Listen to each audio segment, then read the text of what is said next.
yet. We are so grateful to Painted Tree and Susan at the Painted Tree for making this so possible. We are so incredibly grateful. Thank you. You have an amazing space here. And I hope all the visitors out there today find exactly what they're looking for, handmade, one-of-a-kind items for your home. I'd like to introduce you next to Anna from the Barrios booth at C10. And she is a fiber artist. Making sure I get this right. Yay, let's welcome Anna. Hello. Welcome Anna, how are you? Fine, thank you. Thank you for coming on Muse Live. Thank you. Before we start, can you tell us what a fiber artist is? A fiber artist makes beautiful, amazing things out of string and all sorts of different types of fibers. So it could be someone who macrames, knits, crochets, someone who sews. So anyone who creates and makes art out of fibers. My kids always say that I'm going to survive the zombie apocalypse because I will be able to make nets and catch them. So I will be alive. But I am a fiber artist, so I primarily, more naturally, I crochet, but I am bistitchual, so I also knit. There's always a label, right? Real word? Yes, it is. In the community, in the fiber art community, it is a real word. And I also embroider, and I work with a lot of cotton and vegan materials, but I also work with some polyester blends that are a lot safer to use, like when you're dealing with like kids stuff. How did you learn about fibers and what inspired you to start to work with fibers? I learned how to crochet when I was 5. I learned from my grandmother, and my mother taught me how to knit. My mother and grandmother taught me how to embroider, and it was something that we did in the evening. So this was like way back when, but that's how we would finish our day, and it was sort of like community. So I grew up with 4 older sisters. So my grandmother and my mom would sit us all down and say, okay, here's a chain, this is how you do it, and if you got one loop wrong, have to start all over again. So they were very strict with us, but maybe about 8 or 9 years ago, all of our second generation of our family, so all of our nieces and nephews, 3 of them got pregnant at the same time. So then I'm like, oh my gosh, there's gonna be so much in baby gifts. Let me see if I can make something. So then I took out my hook, and I started crocheting, and I haven't stopped since. When you were a child, a little girl learning how to be bistitchual, did you ever imagine you would be doing this as an adult for joy, like bringing joy to others with your fibers, or was it more like initially as just a functional thing to make clothes for yourself? So, my grandmother had a lot of passion in it, and she was part of Chicago history. So she was an immigrant, and she came to the United States as an immigrant in the Roaring 20s, and she was actually a member of the Jane Addams Hull House. So that is where Jane Addams, who is historically a very women, it's kind of a little bit odd to be talking about that this weekend, but she was very much for immigrants and teaching women a skill. So she taught my grandmother actually learned how to sew from Jane Addams. So it was something that my grandmother was always very passionate about. So I did actually know that I would always have it in my life in some way, shape, or form. What I didn't know is that I would retire early and actually make my art my full-time job. I love that story. Very cool. And so now this is what you create. Can you talk us through some of this and show us what you made? So this is one of what I'm very, very proud of. So this is my cherry blossom embroidery piece. And this has approximately 700 French knots. So the first thing I do is get my colorway going, and then I start individually making each one of the knots. And they have to be perfect because if you look closely, they look like little bird nests. That's how you know it's a good French knot. So that's my embroidery.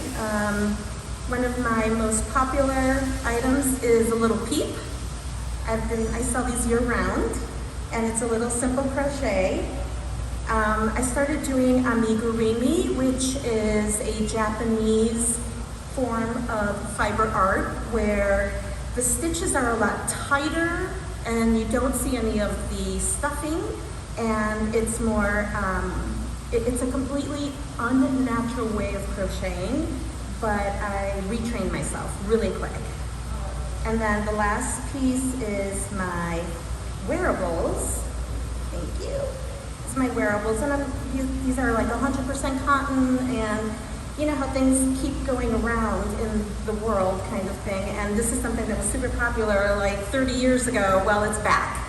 So it's instead of like being, now it's retro and boho, but this is the kind of stuff that I grew up with. It looks so comfortable. Yeah. And then keychains, and this is also like the amigurumi style. How do you say it? Amigurumi. And that's definitely it. Yes. Very nice. Thank you. So you're in booth. I am in booth C10, and my husband spent all afternoon painting A10 because I will be moving in a couple of weeks into A10, but it's the same location, it's just a couple of aisles over. So where do you get your inspiration for what to create? Where do your ideas come from? So usually it's seeing something super expensive at the store and you saying, I can make that. Been there. So, and as a matter of fact, like the wearables, the top that I made, they're super popular right now in big box stores.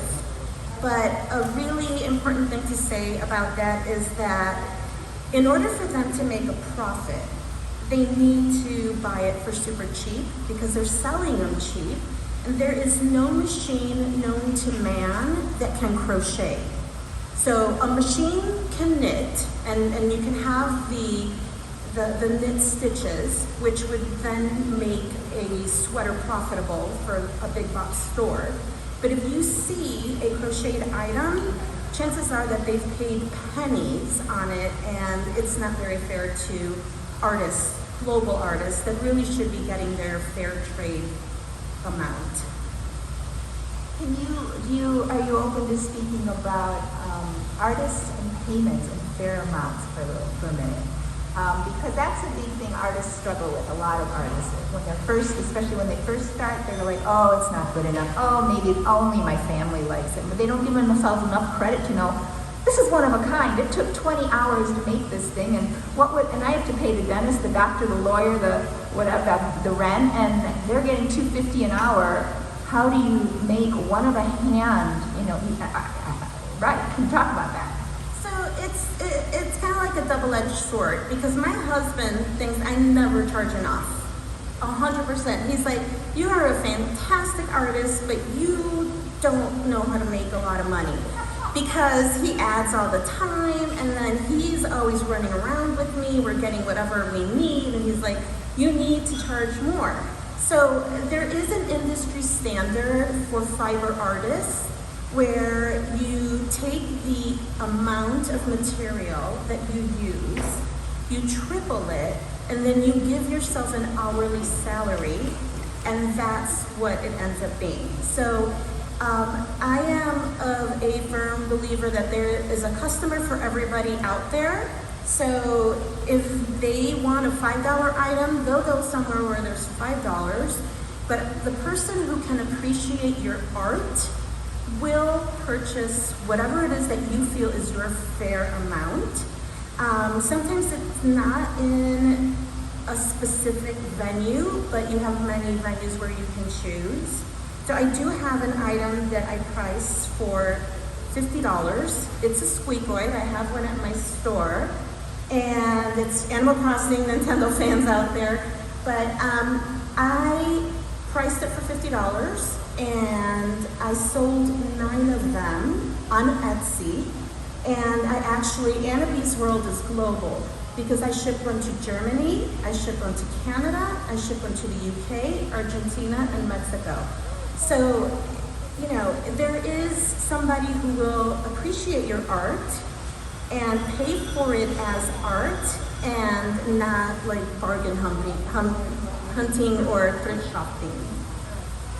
That is so very cool. Congratulations. I'm glad. Did it take a while to get your courage, or how did you get your courage up? Or did you even need to? Were you just naturally fearless like that? No, I'm naturally fearless, much to my husband's dismay. He was all dark-haired when we first got married, and he is a silver fox now. And you attribute that to your fearlessness. Quite a ride, I'm sure. Yes. Very cool. And you mentioned you have an online store. People can come. Can you tell us? Sure. So my store's name is also Annabee's World on Etsy. It does have a way more condensed version because I wanna, since I am newly retired, so I retired this year, I wanna focus more on my painted-tree boutique, but I still am completely available on Etsy at Annabee's World. It's Annabee's, ANNABEES,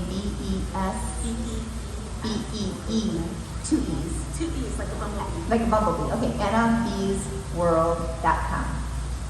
On Etsy, Oh. all you have to do is put Annabee's World. Oh, okay. Because I'm terrified of bees, which is why I sell them. Oh. They're one of my best sellers, but I'm terrified of them, but I respect them and we need them or we'll die.